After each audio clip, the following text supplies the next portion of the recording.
The solicitor's boardroom chair screeches across the tiles, and my brother's fist hits the table so hard, the water glasses jump. "Read it again," he snaps, leaning over the folder like he can physically bully the ink into changing. The solicitor doesn't flinch.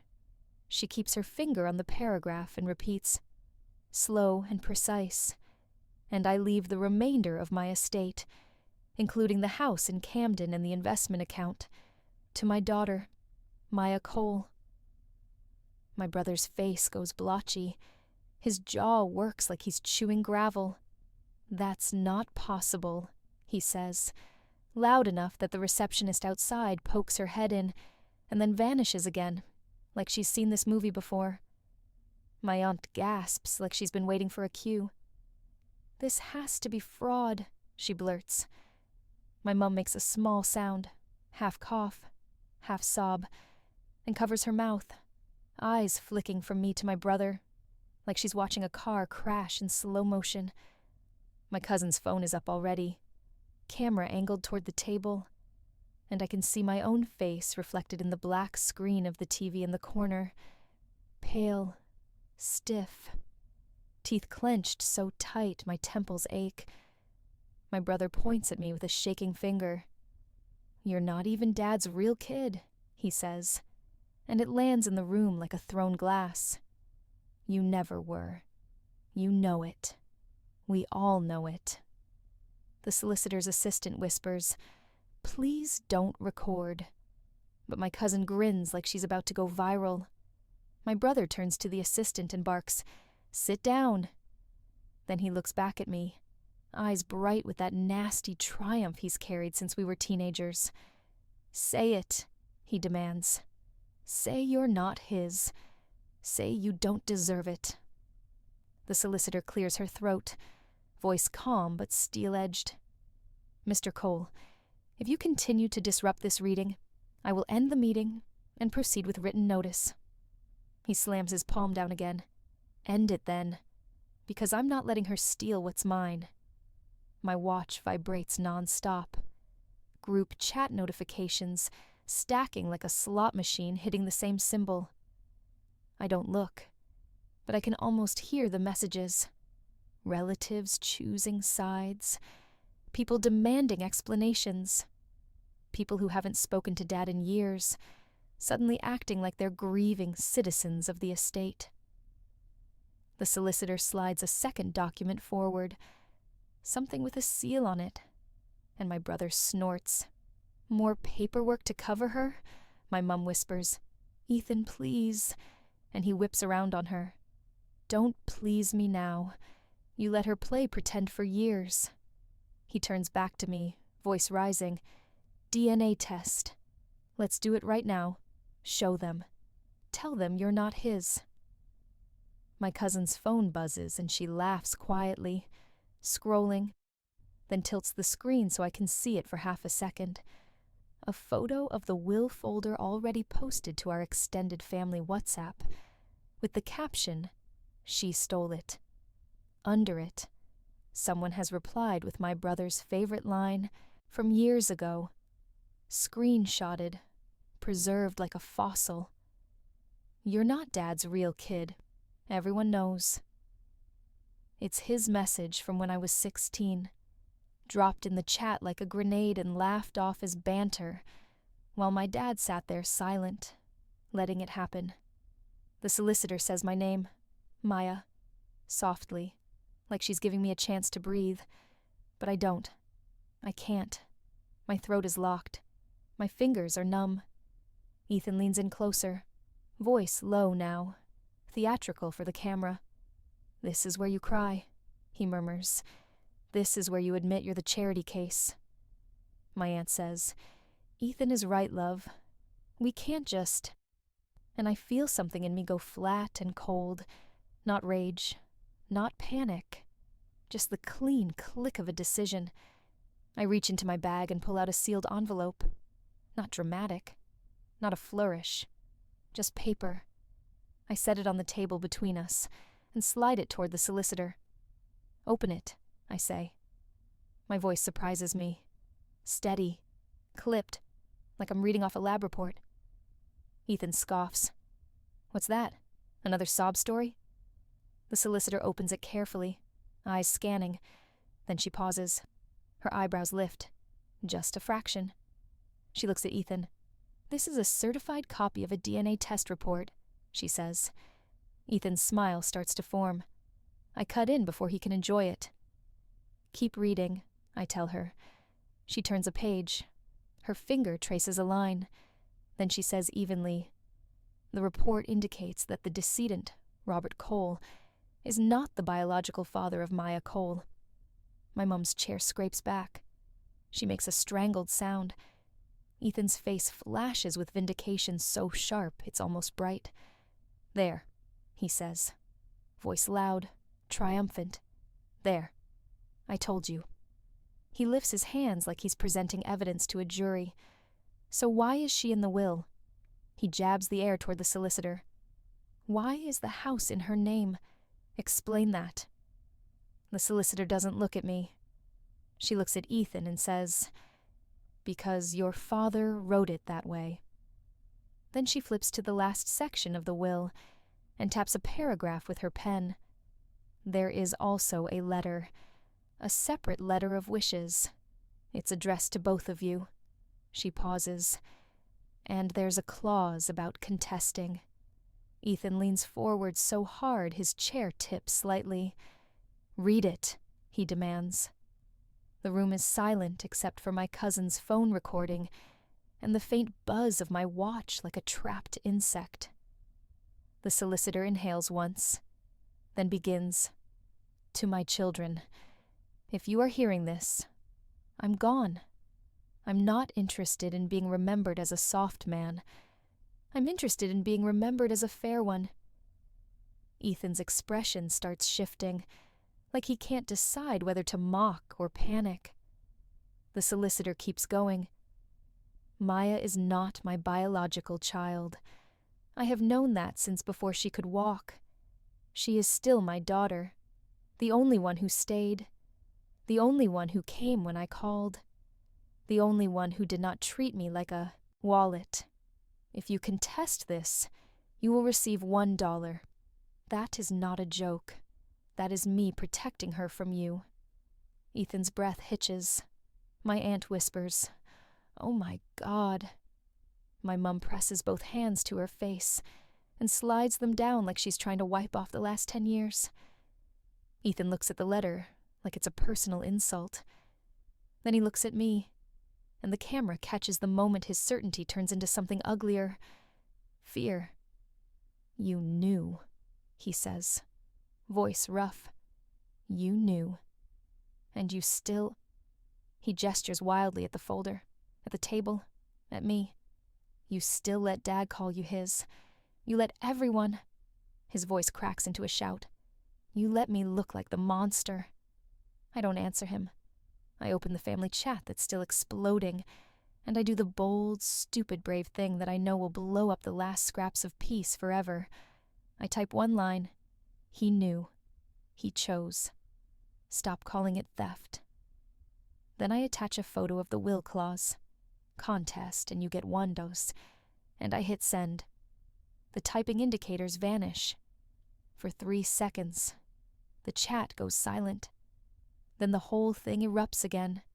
People switching sides in real time.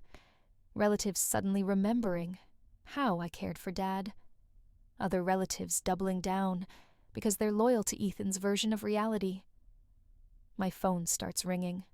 Mum, Dad's sister, unknown numbers, Ethan's wife, Ethan's mate from footy, I haven't seen in 12 years. My cousin's phone is still up, catching it all, and the solicitor's assistant finally steps forward and says, voice shaking, please stop recording, like she's about to cry. To understand why this feels unreal, you need to know what my brother was saying about me long before today. Ethan has been calling me not real since we were kids. It started as a joke he'd toss out when he was losing an argument. You're not even Dad's, he'd say. and then grin like he'd invented comedy. The first time he said it in front of other people, I was 8. We were at Nan's house, eating those awful dry biscuits she loved, and Dad had just told Ethan he couldn't go to a mate's place because he had homework. Ethan turned, eyes bright with spite, and said, "Why do you care? She's not even yours." The room went so still, I remember hearing the ceiling fan click. Dad didn't yell. He didn't deny it. He just stared at Ethan for a long moment and said quietly, "Don't say that again." That was it. Not a comfort, not an explanation, just a warning to Ethan like the only problem was the noise. That silence did something to me. Kids notice what adults won't name. I started watching my face in mirrors, searching for Dad's nose, Dad's eyes, Dad's anything. Ethan and Dad both had this deep dimple in the left cheek when they smiled. I didn't. Mum would brush my hair and say, "You're my beautiful girl," but she'd never say, "You're his." It was like everyone had agreed the truth was a fragile glass we didn't touch. Ethan, of course, touched it constantly, because he could. By high school, it got mean. Ethan would say it at family dinners, at barbecues, at Christmas, when there were enough people around that Mum wouldn't cause a scene. "Pass the gravy, not real," he'd mutter under his breath. Or he'd laugh loudly and say, "Careful, she'll tell Dad." Oh, wait. People would do that awful, awkward chuckle people do when they don't want to be part of the cruelty, but they also don't want to stop it. Mum would glare at him and then look away, lips tight, like she was swallowing something bitter. Dad would pretend he didn't hear. That was Ethan's favorite part. The pretending. It gave him permission. Dad wasn't a warm man, but he was consistent. He worked. He paid bills. He fixed the fence. He drove us to sport. He never forgot my birthday, even if his gift was always practical. Books, a new uniform, a calculator. When I was 15 and had a panic attack before an exam, he sat in the hallway outside my room and said, through the door, "Breathe, one thing at a time." Not comfort exactly, but not nothing. With Ethan, Dad was harder. They fought like 2 rams in a small yard. Ethan wanted money, freedom, attention. Dad offered rules and silence.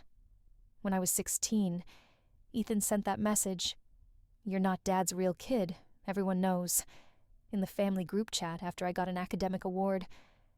I remember the heat in my face as the phone lit up with reactions. Laughing emojis. "Ethan, stop." "Too far." Someone wrote, "Is that true?"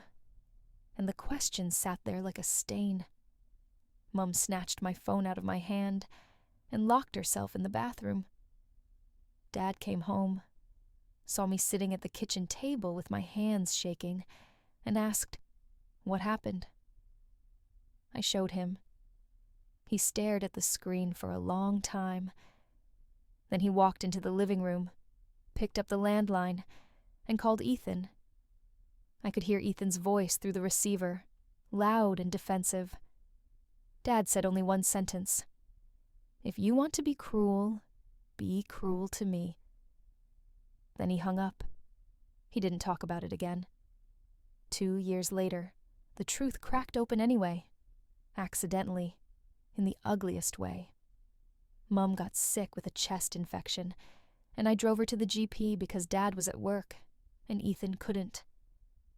In the waiting room, Mum was pale and sweaty, and she suddenly gripped my wrist so hard it hurt.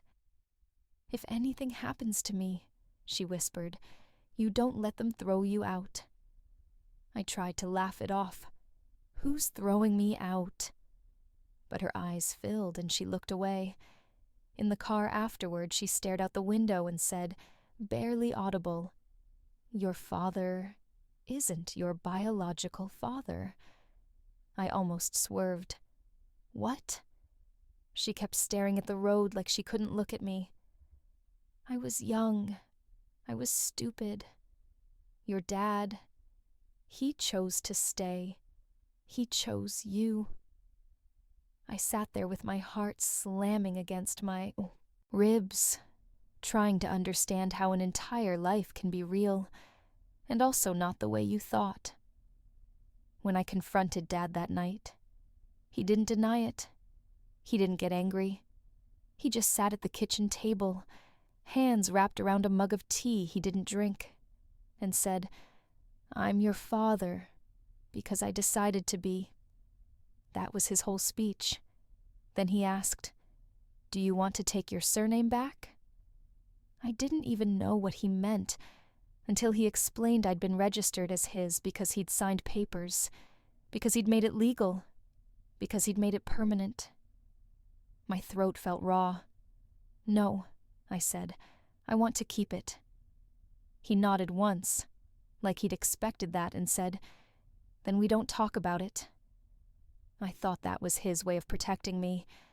Now I see it was also his way of punishing himself. Ethan found out later, of course. He always did.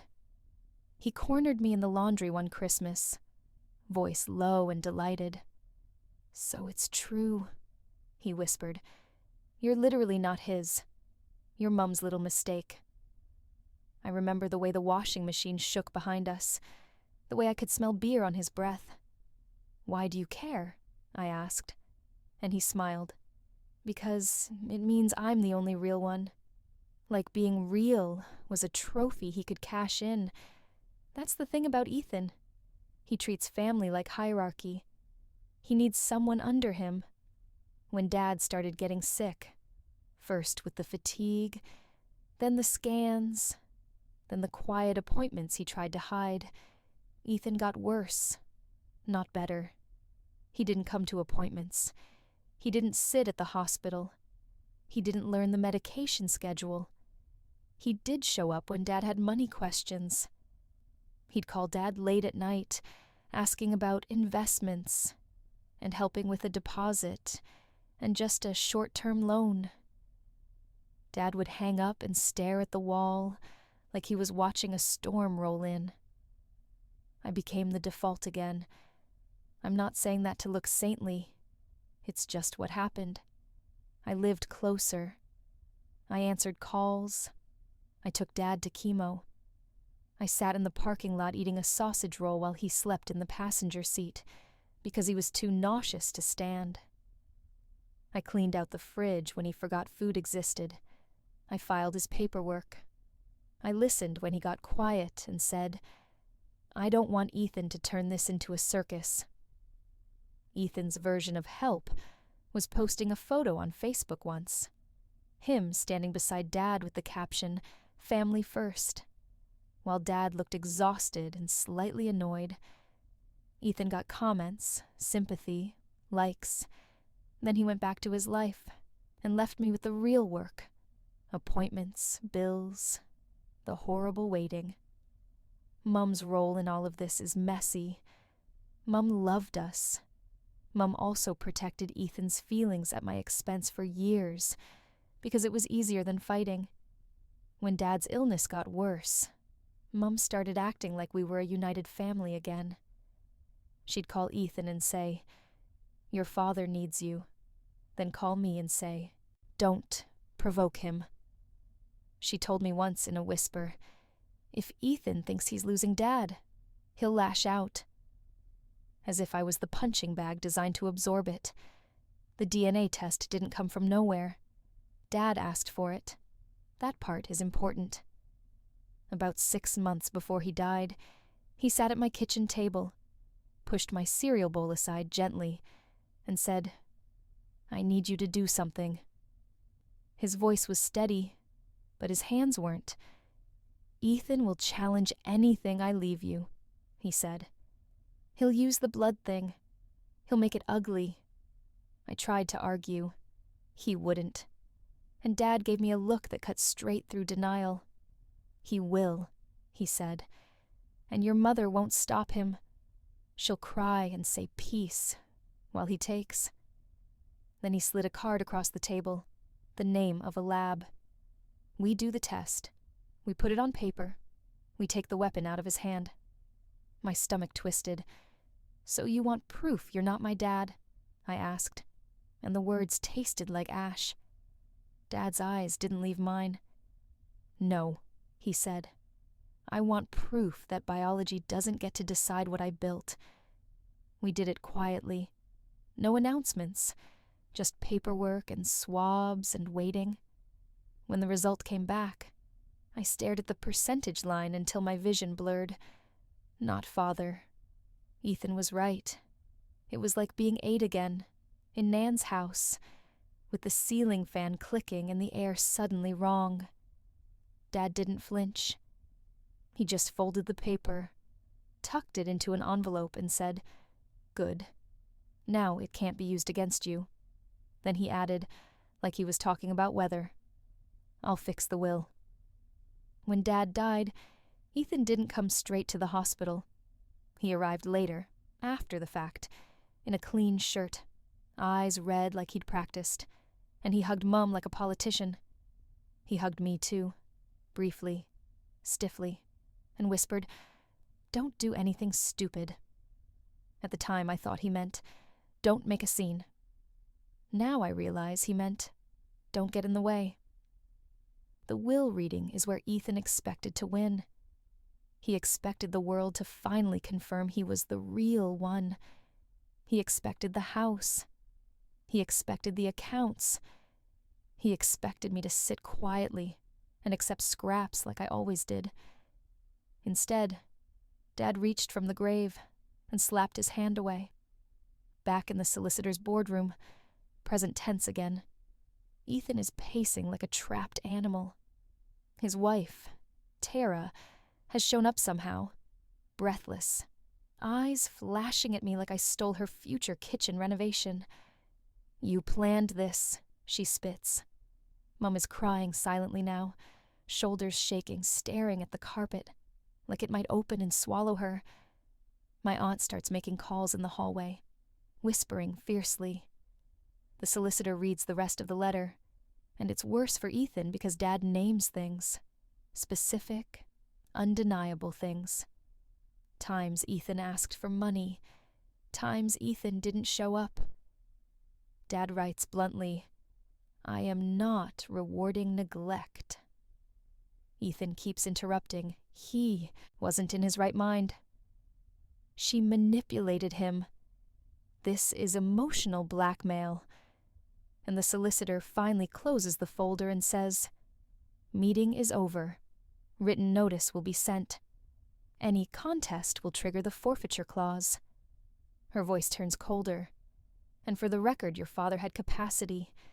There are medical statements confirming it." In the hallway, my phone is chaos. People are calling like the estate is a concert, and they want tickets.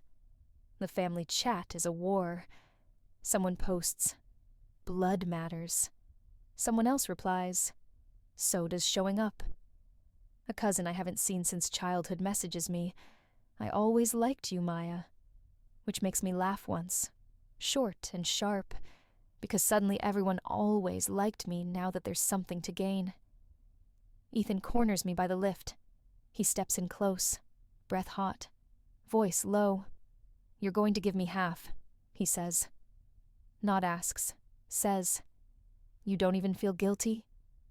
I stare at him, and for a second I see the kid he used to be, the one terrified of not being enough for Dad. Then it's gone, and it's just Ethan, the man who uses cruelty like oxygen. "You told me my whole life I wasn't real," I say quietly. "Now you want me to make you rich because you're real?" His eyes narrow. "You're enjoying this," he says, like that would make me evil enough to justify him.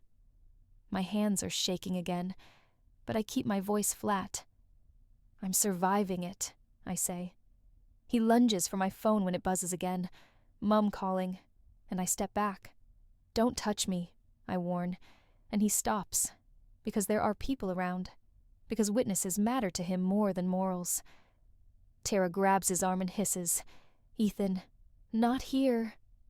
He whips his head toward her, furious, then back to me. "You're going to regret this," he says, and the words are familiar because he's been saying versions of them my whole life. Then he spits the last one like it's holy. "You're not even his." I hold his gaze. My stomach feels hollow. My throat aches. But the decision Dad forced me to make months ago is already made. "He chose me," I say. "And you can scream DNA until you're blue. It won't change the signature." Over the next week, the consequences land like constant rain. Ethan hires a lawyer. My aunt posts vague Facebook statuses about family betrayal. Mum calls crying, begging me to just give him something so we can be a family again, as if the only thing between us and peace is my generosity, not Ethan's cruelty. Tara messages me at midnight. "If you do this to him, you do it to our kids." I read it and feel my face heat with that old shame, like I'm the villain for enforcing a boundary. The funniest part is the people who suddenly remember how close they were to Dad. Relatives who ignored him in hospital start telling stories about him online, like they were his best mate. Ethan leans into it. He starts calling himself Dad's only son in comments. He hints that Dad was manipulated. He tells anyone who'll listen that I took advantage of a dying man. The story spreads because people love simple villains. So I do one more thing.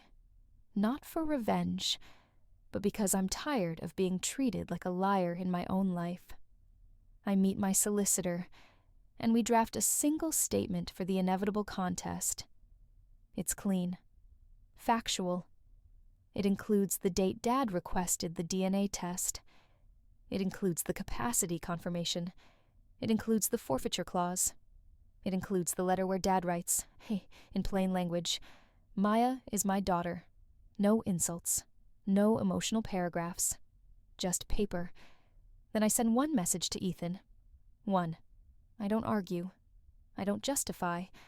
I don't offer a compromise because compromise is what you do with someone who negotiates in good faith.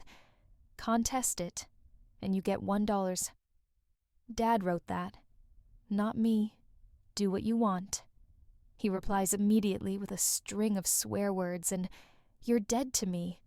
And it almost makes me laugh again, because he's been trying to kill me in tiny ways for years. Socially, emotionally, with jokes and whispers. This is just the loud version. Mum calls after that. She's sobbing so hard I can barely understand her. "He's your brother," she keeps saying. "He's your brother."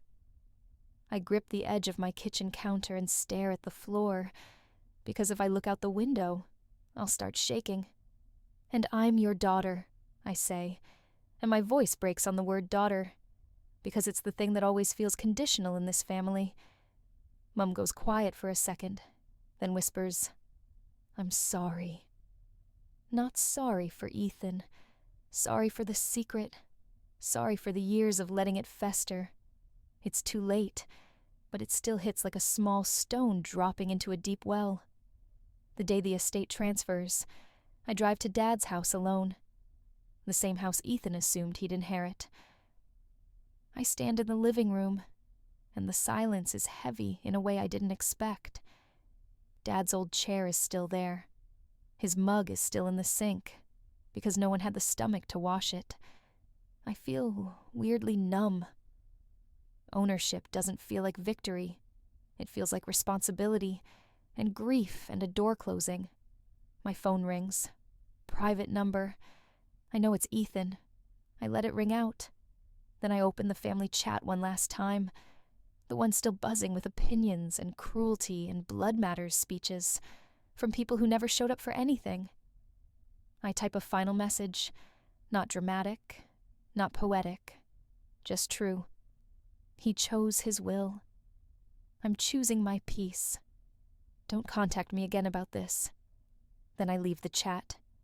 I block numbers as they call. Mum stays unblocked. For now. That night, I find an envelope taped to the underside of Dad's desk drawer. My name is written on it in his blunt handwriting. Inside is a single page, not legal language. Just Dad being Dad. Short, rough, honest. I'm sorry I let Ethan hurt you. I thought silence would keep the family together. It didn't. Don't let them guilt you into paying for their love. You already paid. I saw it. My chest goes tight so fast I have to sit on the floor, back against the desk, breathing like I've been punched. The next morning, Mum calls again. Ethan says he'll contest, she whispers, like she's warning me about weather. I look at Dad's letter on my kitchen table. I look at the solicitor's email confirming the clause. I feel the familiar urge to fold, to smooth things over, to absorb the damage so everyone else can pretend we're normal.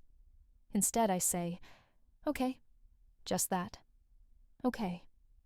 Mum starts to cry again. Maya, please. I'm not doing this, I cut in, and my voice is steadier than it has been in weeks.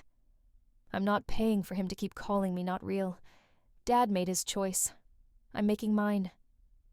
There's a long pause, full of her regret and my exhaustion. Then she whispers, I understand. And I don't know if she does, but it's the closest I'll get.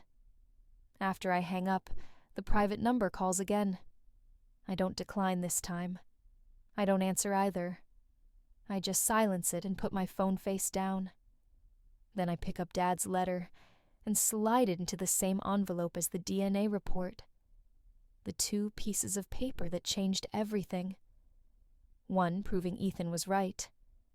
The other proving it didn't matter. I lock them in the safe, close the door, and for the first time since the solicitor read the will out loud, I feel the tiniest thing unclench in my chest. Ethan can be right about blood. Dad was right about choice. And I'm done letting either of them decide who I am.